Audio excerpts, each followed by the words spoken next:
Before college, she was the typical girl next door, popular with the guys for her looks and beloved by mostly everyone in our town for her kind demeanor. Then the rumors started about her getting brainwashed in college, and her name basically became a bad word. I hate to admit it, but I started to believe those things because even our dad said them. Ironically, she eventually began dating this black guy, which was the biggest sin possible to a lot of people in our town, including me. I didn't understand it. Our dad was furious for a long time, but eventually, it looked like he was coming around because he invited them to the house one afternoon. He started drinking in the driveway that morning, and by the time they arrived, he was hammered. They stepped out of the car to a barrage of slurs, which instantly broke my sister into tears. Then he started throwing the cans he was drinking from at them, and I joined in. Both of them were bleeding, and we dented the car up pretty good. They sped away, but until that moment, I'd never seen my sister cry like that. I was 13 back then. Dad yelled that she wasn't his daughter to him, and I wouldn't see my sister for nearly 15 years. I didn't even know her boyfriend's name. Our dad passed a few years ago, and the staggering lack of people who came to his funeral was a big wake-up call to me about the need to have loving people in your life. After that, I moved to a bigger city for work. I gradually made friends and began having experiences I would have never had in my old town. I'm now very different from the rage-filled kid I used to be. Truth is, before Dad passed away, we started to clash. I drank and partied so hard that I went to jail a few times. Partying was my escape. I partied for a while after I moved, but the sheer gift of time and living life led me to eventually realize many of the things I was taught were wrong, and if I didn't change, I was going to end up in jail or worse. I just started feeling like there had to be more to life than being mad at the world and drunk all the time. I joined a few volunteer groups, and the people I met helped me get sober and really made a big impact on changing my trajectory. My views on race changed dramatically, and I've managed to build a solid, but diverse group of friends. Despite that, the weight of having no family also set in. I missed my sister so much but was too ashamed to reach out. I found her on Facebook and watched her life from afar. She actually married the guy we threw cans at, and they have 3 kids and live a few states away. They seemed really happy in their pictures. I eventually reached out, and we developed communication online. A few weeks in, I made the drive out of state and met her and her husband over dinner. We had some very tough, emotional talks, but overall it was a very constructive visit. I told them I wanted to be in their lives and even be an uncle to their kids. My sister then told me that I should hold off on all that for the moment.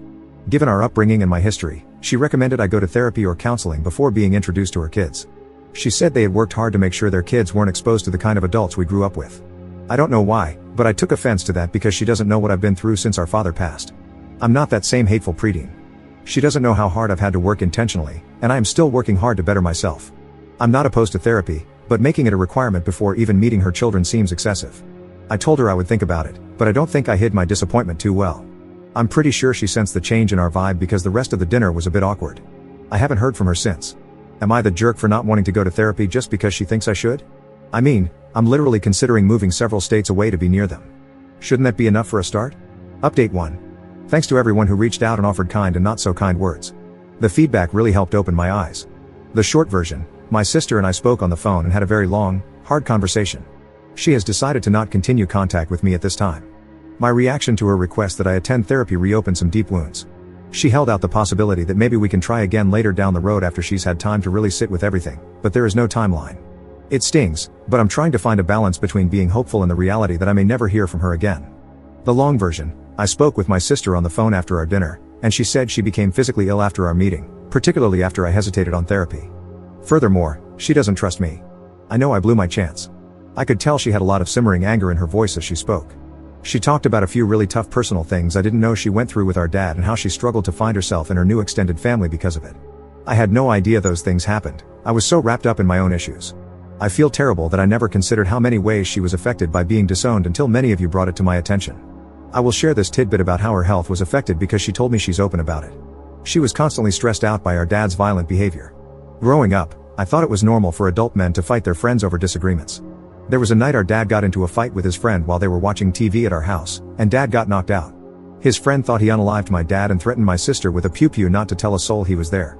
I vaguely remembered that event, but I didn't know she thought dad was unalive or about the pew-pew. She panicked all night about us being orphans but was too scared to get help. He finally woke up the next day, but that was the beginning of her anxiety. After the driveway and disownment incident, she battled migraine headaches, insomnia, nervous bowels, depression, a tight chest, etc., all the way into her marriage, and she still has physical scars from the day she was pelted. I said all of that to say this: all of those symptoms came back after our dinner. I am so heartbroken that she went through all those things. I'm heartbroken that I played such a big role in her pain. I hate that our reunion made her revisit that place, and I wish I could take it back. I wish I had been a better brother to her because she didn't deserve any of that. I told her I was going to seek therapy, but she was still angry. Then her tone became cold. She said after she was disowned, she went through school with no family, had no family at her graduation, none at her wedding, etc. She said she had reached out to us for years, but we never responded. Dad even turned her away when she tried to visit. I had no idea about any of it. There was just a lot of hurt and pain, and I hadn't grasped the scope of it. I'm still trying to grasp it. I know how low I've felt since our dad passed, feeling like I have nobody, but she felt that way long before I did. And it was probably worse because we were still alive. I told her I loved her, but she didn't say it back. She then told me she wanted to cut contact with me, but ironically her husband lost a brother. He encouraged her not to close me out just yet, but he made it clear that I am not going to be physically near their family right now.